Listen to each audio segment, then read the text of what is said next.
Donc là, on vient de redescendre sur la Calliope et par rapport à la dernière fois on est venu il y a 15 jours, eh bien, en fait le paysage a beaucoup changé. Hein, il y a des parties qui se sont réensablées et par contre on a des parties qui sont absolument complètement découvertes. Donc il y a encore quasiment 50 à 60 cm de sable, d'épaisseur de sable qui se sont déplacés. Comme les autres fois, on a vu les canons. Hein, donc il y a une quinzaine de canons. Là, donc on a pris des mesures et on s'est aperçu donc qu'on a deux tailles de canons. Hein, pas une grosse différence entre les deux tailles, mais on peut distinguer que c'est vraiment deux types d'armements différents. Chez une génération, on lisait les BD de Tintin quand on était gamin, donc c'est quand même un peu la chasse au trésor, quoi.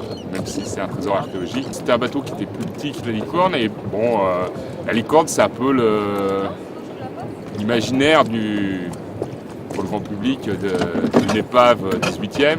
En fait, beaucoup d'épaves qu'on trouve, en fait, on ne trouve que l'armement en fer.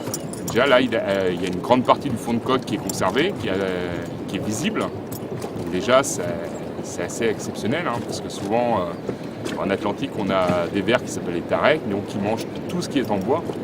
Hein, en quelques dizaines d'années, une épave disparaît complètement. Et là, on a quand même des membrures qui sont vraiment impressionnantes.